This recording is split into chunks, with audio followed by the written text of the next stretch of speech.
Are you getting frustrated with what to feed a teenager who's always hungry? Everybody knows that teenagers have a huge appetite. It seems like you need to feed them constantly to satisfy their hunger. It's even more difficult where teenagers who struggle with their weight truly want to make changes, like cut down on junk food or stop overeating, and they can't. There's frustration, isolation, stress, and that's why I decided to create a recipe collection of 30 easy and healthy meals for teenagers. They're all high in protein to satisfy your teenager's hunger, and they can all be ready in less than 30 minutes.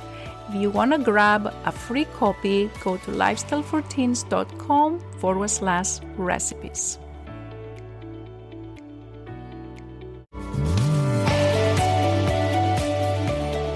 Are you getting frustrated with what to feed a teenager who's always hungry? Everybody knows that teenagers have a huge appetite. It seems like you need to feed them constantly to satisfy their hunger. It's even more difficult where teenagers who struggle with their weight truly want to make changes, like cut down on junk food or stop overeating, and they can't.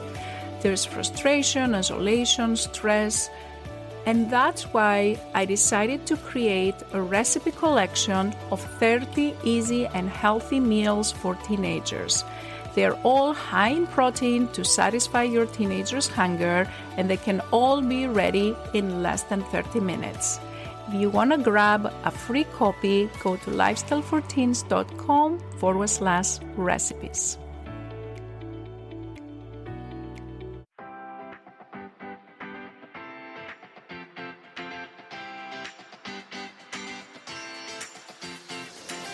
This is the Lifestyle and Weight Loss for Teens podcast.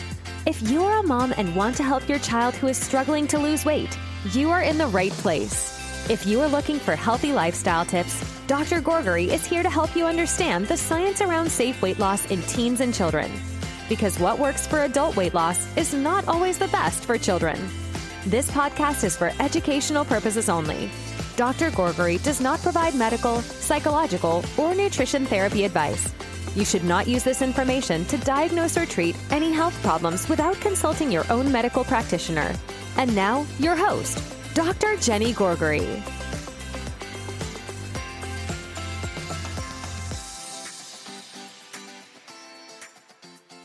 Hello, my friends. How are you? I hope everyone is doing great. I'm very excited to be with you for one more episode about obesity, and in particular, pediatric obesity. So today's topic is going to explore the role of sleep in promoting pediatric obesity.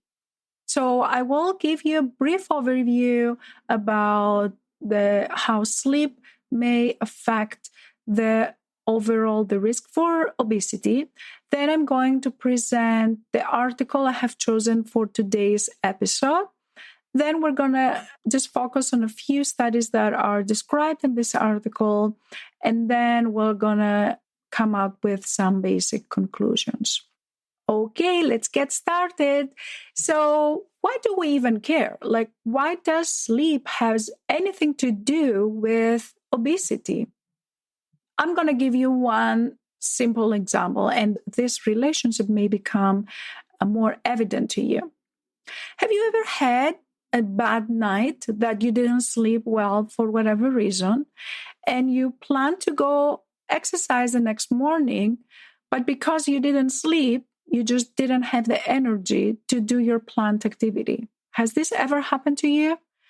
It has definitely happened to me, and it is way more common than you think. And it's not only about exercise that you plan to do first thing in the morning, right? Because if you're not sleeping well, you may be able to go to work, go to school, go to college, go to your activities, but by the end of the afternoon, your ability to do exercise goes down the hill. It's not that it's impossible to go and do exercise. Absolutely not. It's very likely you can still go and exercise.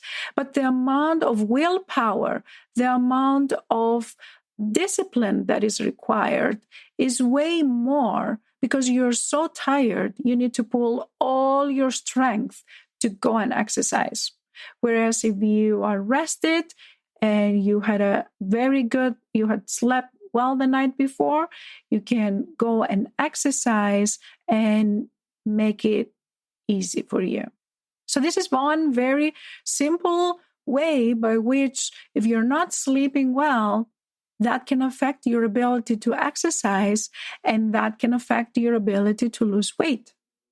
It's not only that, though. There are other reasons. For example, have you ever had a night where you didn't sleep well and the next day you were just snacking and eating and you didn't know what was going on with you, but for some reason you were constantly snacking? Has this occurred to you? Maybe subconsciously. It's not necessarily that you actually make those changes, those choices, but overall, your ability to make healthy choices is decreased if you haven't slept well. Like, you're more likely to reach out for the chips or the chocolate or whatever junk food is in front of you instead of reaching out for the fruit or the chicken or whatever healthy choice you had planned for yourself that day. And why is that? We know from other studies that have been done and have shown that your cognitive ability and your ability to make healthy choices goes down if you have not slept very well. Because poor sleep affects your brain function. It affects your cognitive ability to make those healthy choices. And again, it's not that it's impossible for you to make the healthy choices. That's not at all the case. You may still be sleep deprived and still be able to make those healthy choices. But once again, it is not easy. It requires more willpower. It requires more discipline for you in order to make those choices when you're tired and fatigued and don't have enough energy. And all you want is, let me grab that chocolate because I'm like so sleep deprived. I'm so tired. This chocolate may help you go through my afternoon. And again, we're not talking about once in a while, right? If it's once in a while, probably it's not a big deal. But what if most nights, this is the situation, what if most nights you don't get the recommended amount of sleep that you need? Then this is part of who you are. This is part of how you behave. This is really an obstacle for you. So by sleeping better, you not only put yourself in the position to be able to exercise more, but you also put yourself in the position to make healthier choices easier. Okay. Now, another way by which poor sleep can affect the risk for obesity is that poor sleep can cause hormonal imbalances. And I'm not going to go into too many details because we only have a limited amount of time, but I want to simplify this for you. So we know there are hormones like, for example, there is cortisol, leptin, ghrelin, insulin, growth hormone. Those are hormones that play a role in regulating your energy balance. And these hormones go up and down throughout the day and the night. And if you're not sleeping well, then they're not suppressed. Those hormones, instead of being low, they're high because you're not sleeping, you're awake. So your sleep-wake cycle has effects in those hormones that make your body more prone to gaining weight. So your body is like fighting against you instead of for you. And again, it's not that you cannot lose weight because you have slightly higher cortisol, let's say, but it does make it much harder for you to lose weight when your cortisol levels are overall higher than if your cortisol levels are lower. Same for other hormones. So by sleeping well, you can put yourself in a better position to lose weight because you're able to exercise more, you're able to make healthy choices easier for you, and you're also have less hormonal imbalances because of disturbed sleep. Sounds good? Ready for the article of today's episode? So the title of the article I'm going to discuss today is Sleep Duration Associated with Childhood Obesity, a Systematic Review and Meta-analysis. So this paper was published by Dr. Chen and her group, Johns Hopkins University, and it was published in Obesity Journal in 2008. And let me just give you an explanation, brief explanation. When in science we talk systematic review and meta-analysis, what do we mean? We mean that particular group of researchers try to find all the studies that address childhood obesity and sleep, and then they look at their data, they looked at which studies are good studies, and then they put all of the results together, and then they try to make one conclusion by summarizing all the results and all the data from all these studies. And why do people love systematic reviews? We love them because they explore the results by looking at data from thousands of people.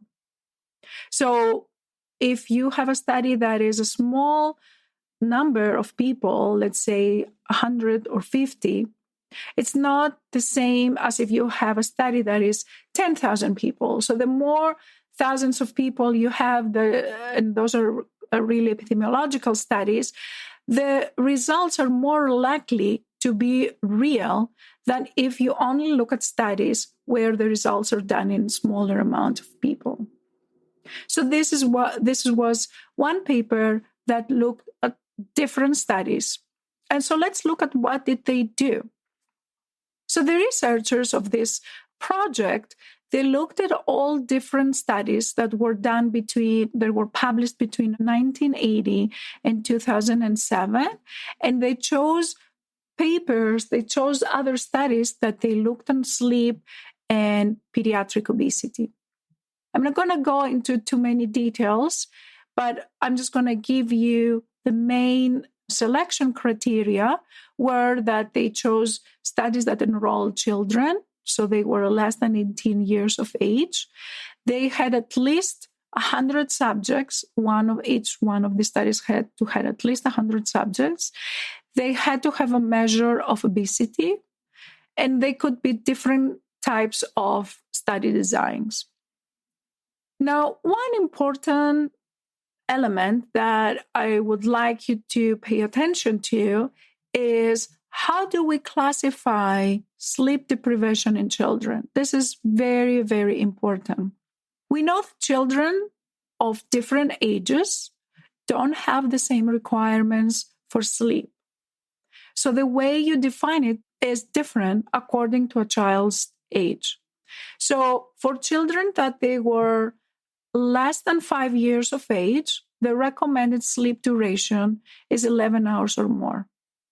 For children that are between 5 and 10 years of age, the recommended sleep duration is 10 hours or more. And for children that are more than 10 years of age, then the recommended hour of sleep is 9 or more hours.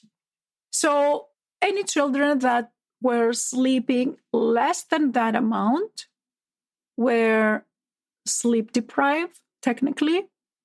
But then within the group of the sleep deprived children, there were children that slept only 1 hour or less than an hour or 2 hours or less than the recommended amount.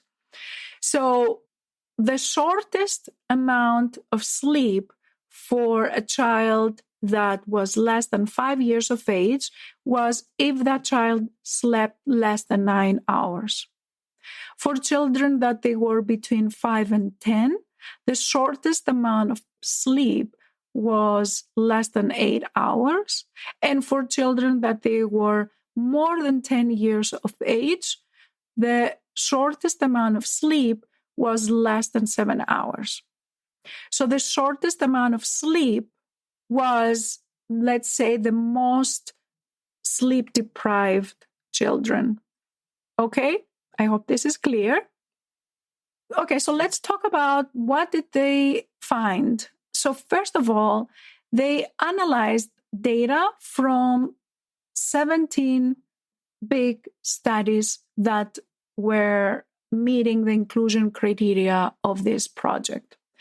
There were 6 studies from United States, 5 from Europe, 4 from Asia, 1 from Australia, and 1 from Canada. So you can see that there is a good representation of children from all around the world. The smallest study among those 17 studies had 150 children, which is still a large amount of people. And the biggest study was 8,941 children. So really huge study.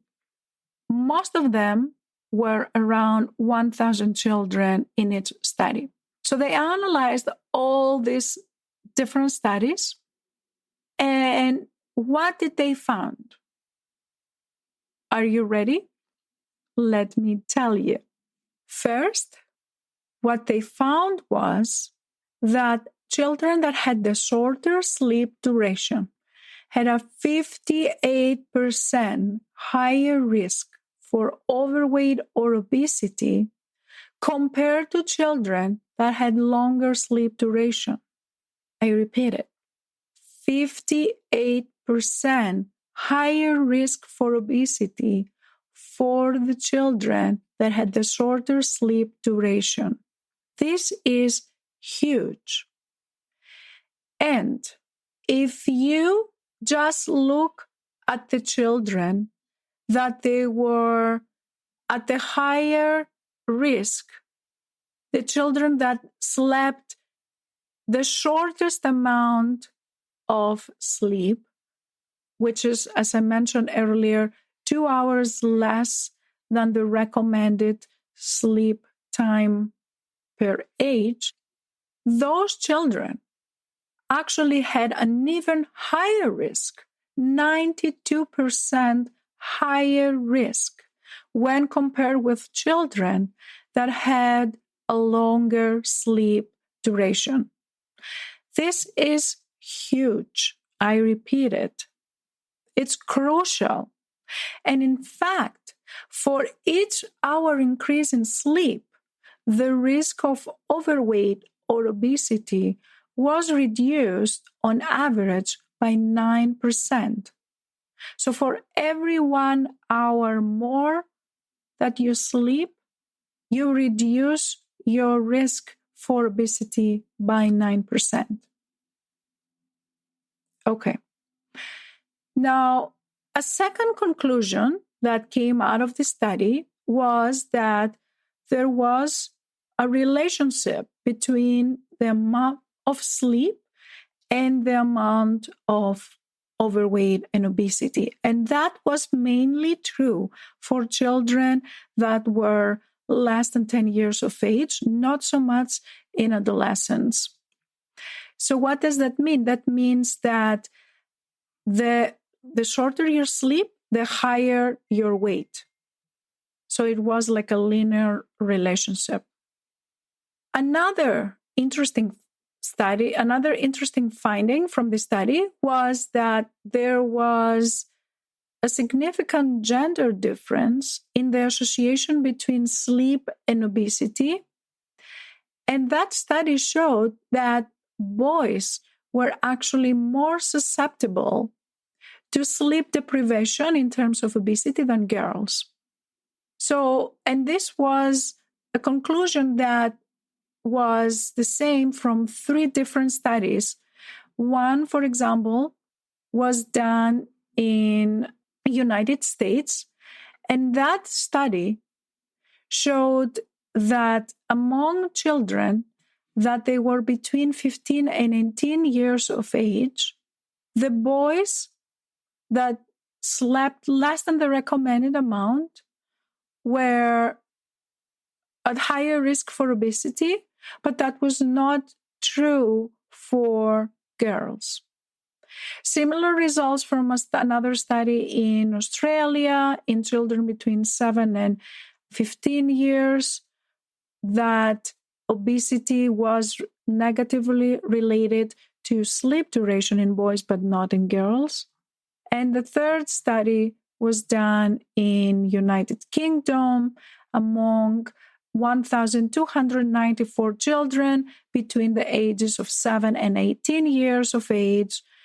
And again, it showed that sleep deprivation affected more boys and not so much girls.